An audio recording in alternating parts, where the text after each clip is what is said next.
शब्द धुन को पहचानने में हम गलती क्यों कर बैठते हैं? हमसे अक्सर ये गलती हो जाती है। बहुत समय से हम गलती करते आ रहे हैं। हम जैसे अनगिनत जीवात्माएं इस गलती का शिकार होकर जो भी हमारे अंतर में शब्द गूंजता है या जो आवाज़ होती है, हम उसे ही शब्द धुन समझकर बैठ जाते हैं। देखो, सतगुरु ने भक्ति के तीसरे अंग को शब्द धुन सुनना कहा है। सिमरन और ध्यान के जरिए जब हमारा आत्मा आंखों के नीचे ध्यान पर केंद्रित होती है, तब इस स्थान पर हमें शब्द धुन सुनाई पड़ती है। और वो शब्द धुन सच्ची है या नहीं? अगर वो सच्ची है तो हमारे लिए सब कुछ सार्थक है, सब कुछ सार्थक। और यदि वो गलत है और हम अपने दिमाग से उसे सही समझे बैठे हैं, तो फिर हमारा कुछ बनने वाला भी नहीं। मैं अपने कमेंट्स पर बहुत ध्यान से सुनता हूं कि आप लोग जो कमेंट्स करते हैं, उसमें कई लोग ऐसे कमेंट्स करते हैं कि मैं इतने समय से ये शब्द धुन सुन रहा हूं, लेकिन मुझे कुछ फ़ायदा नहीं हो रहा। कुछ लोग लिखते हैं कि मैंने ये शब्द धुन सुनी है, क्या ये शब्द धुन सही है? अब उन्हें मैं क्या उत्तर दूं? देखो, समझने की कोशिश करो कि सबसे पहले शब्द धुन लगातार होती है। ये जान लीजिए, शब्द धुन लगातार होती है। और हम गलती ये करते हैं कि हम बहुत जल्दी परखने की कोशिश करते हैं, जल्दबाजी करनी शुरू करते हैं, ये सही है, ये गलत है। थोड़ा सा ठहरिए, समय दीजिए, 10 दिन, 15 दिन, महीना, 2 महीना, अरे ध्यान लगाकर सुनने की कोशिश करें। अरे जो सही है वो टिक जाएगी और जो सही नहीं है वो चली जाएगी। ध्यान रखिए, सच्ची शब्द धुन को पहचानने का सबसे सरल तरीका है, जो सच्ची शब्द धुन है वो ठहर जाएगी, लेकिन परखने की कोशिश ना करो। ख्याल में बैठे हैं, भजन में बैठे हैं, कोई धुन आई, अंतर में द्वंद्व है हमारे, तो वो धुन के रूप में, आवाज़ के रूप में हमारे सामने आएंगे, लेकिन उन पर एकदम से विश्वास कर लेना ये सच है, ये गलत है। वो रूप बदलेगी, हो सकता है दूसरे दिन बदले, हो सकता है 7वें दिन बदले, हो सकता है 15वें दिन बदले। जब 20 दिन बाद, 25 दिन बाद, महीने भर बाद बार बार आपको वही शब्द धुन सुनाई दे और गहरी होती चली जाए, आपको और आगे की ओर लेती चली जाए, भक्ति के मार्ग पर आपका विश्वास बढ़ता जाए, गुरु में विश्वास बढ़ता जाए, दुनिया की बातों से मन अपने आप अलग होने लग जाए, समझ लो यही सच्ची धुन है। देखो, कबीर साहब ने एक जगह कहा है, गुर तो ऐसा चाहिए देवे शब्द लखाए। यही बात कही है। हमारे जो पूरे गुरु हैं वही हैं, वही जो हमें शब्द को लखा देते हैं, शब्द को समझा देते हैं, शब्द धुन के साथ हमारा संबंध जोड़ देते हैं। इसे और अच्छी तरह समझनी तो ऐसे समझो, सहजे ही धुन होत है हरदम घट में माही, सुरत शब्द मेला भया सुमुख भी हाजत नाही। कहते हैं सहज ही ध्यान में बैठे रहो, भजन में बैठे रहो, और सहज ही ये धुन अपने आप हमारे अंदर प्रकट होगी और हर वक्त हमारे अंतर में ये चलती रहेगी, हमें सुनाई देती रहेगी।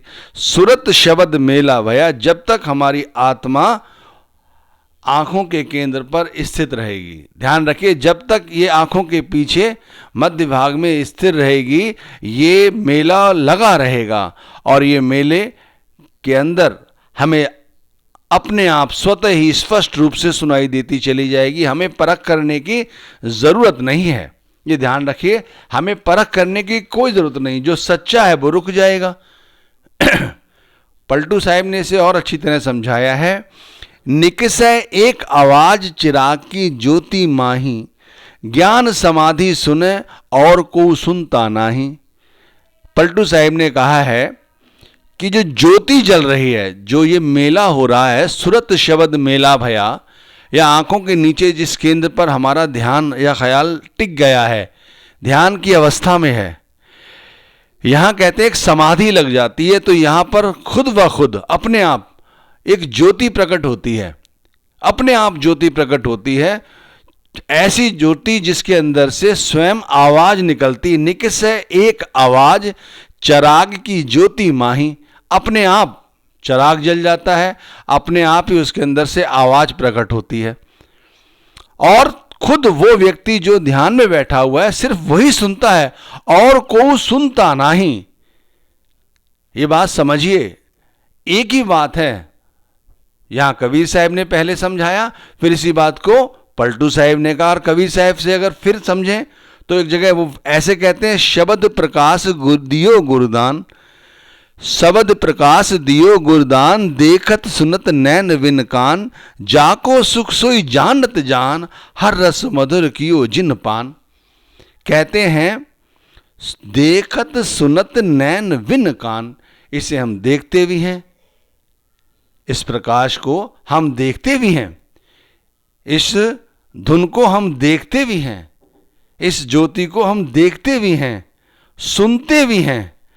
भाई चाहे हमारे कान, ये जो कान है, ये दुनियावी जो कान जो दुनिया की बातें सुनने, इन कानों की जरूरत नहीं है, इन आंखों की जरूरत नहीं है। ऐसा उन्होंने हमें शब्द का दान दिया है कि शब्द के साथ ही सब कुछ अपने आप स्वतः हो रहा है। शब्द प्रकाश दियो गुरदान, ऐसा दान दिया है।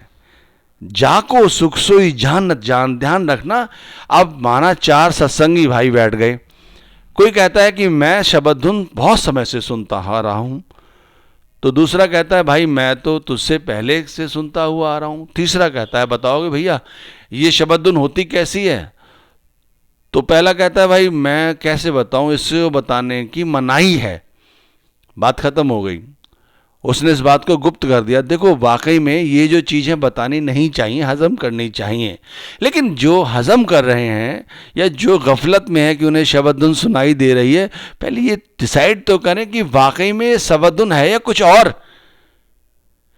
फिर कहते हैं हमारा कुछ बनता नहीं, बन नहीं रहा, हमें सुनाई नहीं पड़ रही।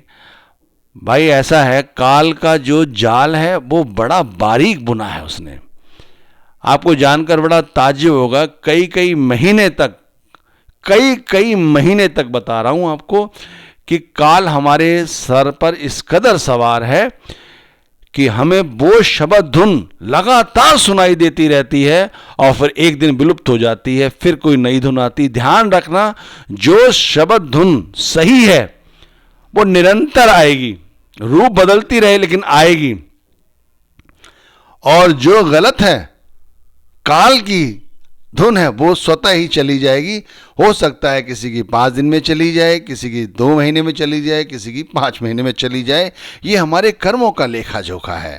भाई जैसे हमने कर्म किए हैं उसी अनुरूप हमें गुरु से मुक्ति मिली है, हमारा मिलाप हुआ है। बहुत सारी जीवात्माएं हम में ऐसी भी तो हैं, जब गुरु हमें नाम दान देते हैं उसी समय उनके कानों में ये शब्द धुन गूंजने लगती है। बताइए ऐसे उन्होंने कर्म कर रखे हैं कि केवल नाम दान जब दे रहे हैं उसी समय उनके अंतर में शब्द धुन जाग जाती है। और बहुत से ऐसी जीवात्मा हैं जिन्हें कई वर्ष हो गए हैं, उन्हें शब्द धुन सुनाई नहीं देती। तो भाई ये कर्म है, इसमें हम कुछ कर नहीं कर सकते। गुरु अमरदास महाराज जी ने कहा है, हर मंदिर एह शरीर है, ज्ञान रतन प्रगट होई। जिस समय हमारे अंदर ये ज्ञान प्रकट हो जाएगा कि ये हमारा हरि का चलता फिरता मंदिर है, हरि मंदिर है, उस समय हम इसकी कद्र करने लगेंगे। अभी तो हमें सोचते हैं कि ये हमारे रिश्ते नातों का शरीर है, ये दुनियादारी के लिए हमें शरीर मिला। नहीं भाई, ये जो शरीर है वो केवल परमात्मा की भजन बंदगी के लिए मिला है। परमात्मा इस शरीर के अंदर बैठा हुआ है। हरि मंदिर यह शरीर है, ज्ञान रतन प्रगट हुए। ध्यान रखिए, जैसे ही हमारे अंदर ये ज्ञान हो जाएगा तभी ये संभव है, वैसे नहीं। हमारे अंदर सब कुछ है, इस शरीर के अंदर सब कुछ है। शीतल छाया है, हमारे अंदर मीठे मीठे फल हैं, हमारे अंतर में हंस आते हैं, हंस आकर यहाँ पर कलोल करते हैं, सब कुछ है। लेकिन यदि हम गुरु के भाड़े में रहें तब मन मर्जी की माया में चाहे जितनी कुछ करते रहो, जैसे करते ना कि शब्द धुन सुनाई नहीं दे रही है। भाई इसलिए सुनाई नहीं दे रही है क्योंकि हम परखने लग जाते हैं। बाहर जो शोर हो रहा है वही शोर अंतर में जब नाम का सिमरन करते हैं तब हो रहा है। जब हम भजन करने लग जाते हैं तब भी वही शब्द हमें धुन के रूप में सुनाई देने लग जाता है। फिर हम जल्दीबाजी करते हैं, अरे महीने भर हो गया हमें करते करते भजन, अब तो सुनाई देने लग जाए। और भजन में बैठते कितनी देर हैं? 10 मिनट, 15 मिनट, ज़्यादा ज़्यादा आधा घंटा। अरे शब्द धुन सुनने के लिए हमें बहुत लंबे अरसे तक बैठने की आवश्यकता है, लेकिन शरीर साथ नहीं देता। फिर कहते हैं हमें तरह तरह के आसन हैं, हम इन्हें नहीं बैठ पाते। उन आसनों के विषय में भी मैं अभी थोड़ी देर में आपको समझाई देता हूँ। लेकिन ये शरीर हमारा चलता फिरता हरि मंदिर है। कहते हैं कबीर साहिब, सतगुरु मोहि निवाजिया दीना अंबर बोल, शीतल छाया सुगम फल हंसा करे कलोल। सतगुरु कहते हैं कि परमात्मा ने वो हमें रूप और रंग जो कुछ दिया, ये शरीर रूप में दिया है। सतगुरु मोहि निवाजिया दीना अंबर मोल, ये अमर नाम शरीर परमात्मा ने दिया। सतगुरु ने हमें अमर नाम दिया। उस नाम का जब हमने सिमरन भजन किया, तब हमारे को ये पता चला कि इसके अंदर तो भैया बहुत शांति है, अपार शीतलता है, अपार इसके अंदर सब कुछ है, खंड ब्रह्मांड सब कुछ है। और यहाँ तो इस शरीर के अंदर परमात्मा स्वयं आकर कलोल करता है, कभी शब्द रूप में, कभी शब्द के प्रकाश के रूप में, कभी प्रकाश के अन्य रूप में। तो भाई ये परमात्मा के बहुत बड़े बड़े नज़ारे हैं जो हमें अपने अंदर में दिखाई देते हैं। अब जैसे मैंने कहा कि हम शब्द धुन सुनने में या भजन में बैठते कितनी देर हैं, तो मैंने कहा ज़्यादा ज़्यादा 10 मिनट, 15 मिनट, 20 मिनट, ज़्यादा ज़्यादा आधा घंटा। तो भाई हम ज़्यादा समय क्यों नहीं बैठ पाते? फिर हम गुरु से कहते हैं कि हमारा शरीर साथ नहीं देता, हमारी उम्र ऐसी हो गई है। तो भाई इसके लिए करना क्या है? शब्द धुन सुनने में हमें करना क्या है, पहले समझने की कोशिश करो। भजन करने के लिए हमें करना क्या है? भजन को करने के लिए हमें अपनी आंखों के नीचे उतरना है, पीछे की ओर, जहां अपने ध्यान को, अपनी आत्मा को एक जगह एकाग्रित करना है अभ्यास के द्वारा। यहां पर जितनी देर टिके रहेंगे उतनी ज़्यादा देर हमें शब्द धुन सुनाई देगी, ये समझ लीजिए। अब ये धुन जितने ज़्यादा समय बैठेंगे वो धुन आएगी, गलत भी आएगी, सही भी आएगी। तुम तय मत करो कि कौन सी सही है कौन सी गलत है। जो सही है वो टिकेगी। लेकिन बैठे कैसे? तो भाई यदि शरीर के अंदर ताकत है तो जैसे सदगुरु ने बताया है वैसे बैठ जाओ। वो ये भी तो कहते हैं साथ साथ कि जैसे शरीर की ताकत है वैसे बैठ जाओ। अरे चौकड़ी मार के बैठ जाओ भाई, अगर वैसे नहीं बैठ सकते। चौकड़ी मार के नहीं बैठ सकते, अगर फिर भी दर्द है कमर में, कोई असाध्य रोग लगा है, तो लेटे लेटे ही ध्यान भजन में बैठने की या उतरने की कोशिश करो। अगर फिर भी नहीं हो सकता है तो चलते फिरते, अगर नहीं बैठ सकते तो खड़े होके भी कर लो। भाई काम यही करना है कि अपनी दोनों कानों के अंदर उंगलियां डाल के रखनी है, और अंतर में जो कहता ना कि अंतर में जो हो रहा है, देखत सुनत नैन बिन कान, जो अंतर में कान हमारे खुलते हैं उसमें से जो आवाज़ आ रही है, अंतर की जो आँख है जो खुल रही है उसमें से जो प्रकाश दिखाई देना है वो दिखाई दे। भाई जैसे शरीर की ताकत है, अगर हम उम्र में ज़्यादा हैं, कोई 70 साल का है, कोई 80 साल का, वो कैसे बैठ सकता है?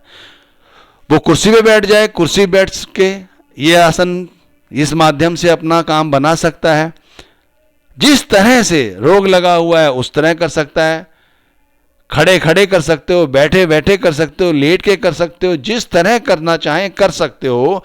भजन की अवधि को बढ़ाओ, जितनी भजन की अवधि बढ़ेगी उतना स्वाभाविक रूप से शब्द धुन हमें सुनाई देने लग जाएगी। हमें इसमें से जो मायावी शब्द है या धुन है वो अपने आप चली जाएगी, जो अच्छी धुन है, सही धुन है, रुक जाएगी।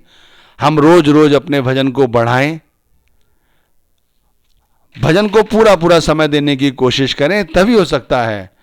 कबीर साहब ने कहा है, ज्यों तिलमाही तेल है चकमक में आग, तेरा साईं तुझ में जाग सके तो जाग। अगर जाग सकते हो तो जाग जाओ, अभी भी शब्द धुन का पल्ला पकड़ लो और जाग जाओ। कहते हैं चकमक, पत्थर में अग्नि होती है और तिलों में तेल होता है, सभी जानते हैं। इसी तरह हमारे अंदर ज्योति है, प्रकाश है, धुन है। भाई जो जान सका है वो जान लेता है और फिर जाग जाता है। और जागने का या जानने का सिर्फ एक ही रास्ता है, एक ही तरीका है जो गुरु ने हमें नाम दिया है, इसके अलावा और कुछ नहीं है। ध्यान रखना, और कुछ भी नहीं है। इस शरीर को पहचानो। कई कई वानियाँ, कई कई बातें लेके मैं आपको समझाने की कोशिश करता हूँ। शरीर को पहचानो। तीसरी पातशाही ने कहा है, इस देही विच नाम निधान है, पाइए गुर के हेत अपार। इस देही विच नाम निधान है, यही नाम निधान है। इसको आंखों के दरमियान ध्यान के माध्यम से, सुरत शब्द के मेले के माध्यम से समझने की कोशिश करो। पाइए गुर के हेत अपार।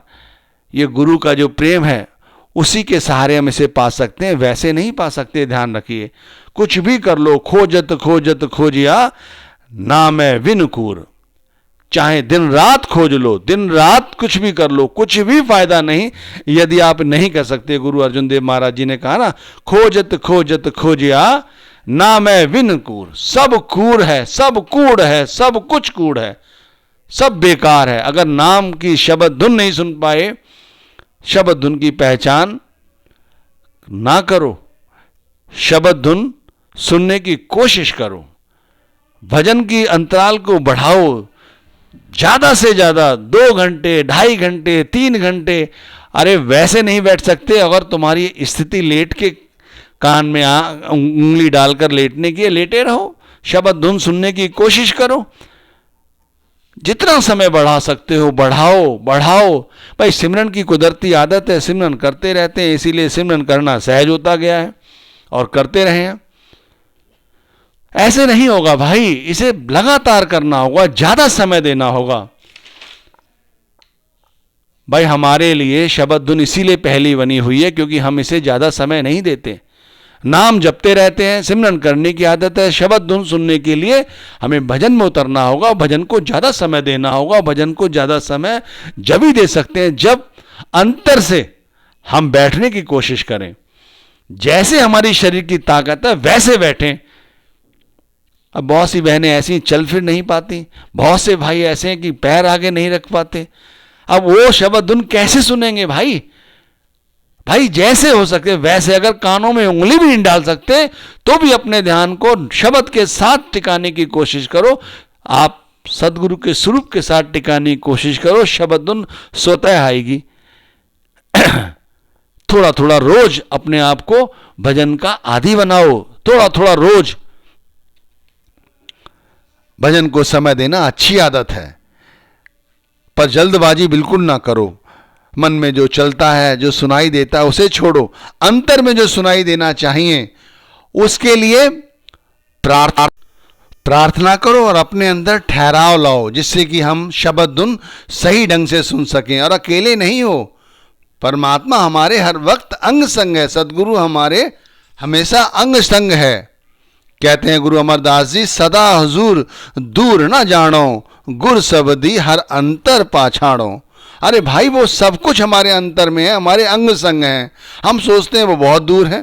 अरे शब्द है ना, ये शब्द ही तो हमारे हुजूर हैं, ये शब्द ही तो हमारे सतगुरु हैं, यही तो परमात्मा है। और क्या है? सदा हुजूर दूर ना जानो, उन्हें दूर नहीं है, वो हमारी तो आत्मा के करीब से भी करीब हैं। गुर शब्दी हर अंतर पछाड़ो, जो गुरु का शब्द है उसे अंतर में पहचानने की जरूरत है और कुछ नहीं। पलटू साहिब ने भी इसी बात को कहा है, साहिब साहिब क्या करें, साहिब तेरे पास। गुरु के पीछे पीछे भागते फिरते हैं, जहां गुरु के सत्संग होते हैं वहां जाने की कोशिश करते हैं, अपने आप को सत्संगी दिखाने की कोशिश करते हैं। इन सब की बजाय भाई गुरु भक्ति करने लग जाओ, गुरु का नाम जो दिया है उसकी भजन बंदगी करने लग जाओ। अंतर में भजन करने की कोशिश करो, अंतर में शब्द धुन सुनने की कोशिश करो, शब्द के साथ जुड़ जाओ। ये है सच्ची साहिब बंदगी, गुरु बंदगी। साहिब साहिब क्या करे, साहिब तेरे पास, यही सच्ची भक्ति है। यही हमारे साहिब, हमारे सतगुरु हमारे साथ हैं भाई। और क्या है भाई? आज का सत्संग शब्द धुन को पहचानने में हम गलती क्यों कर बैठते हैं? तो इसीलिए गलती कर बैठते हैं कि हम परख करते हैं। हमें परख करने की ज़रूरत नहीं है, जल्दबाजी करने की ज़रूरत नहीं है। गुरु का शब्द है और उस शब्द का हमने अभ्यास करना है। अभ्यास के बाद अपनी आत्मा को आँखों के पीछे मध्य भाग में उतारने की कोशिश करनी है और यहीं पर ध्यान को टिका के रखना है। भजन को ज़्यादा से ज़्यादा समय देने की कोशिश करनी है। जो आ रहा है वही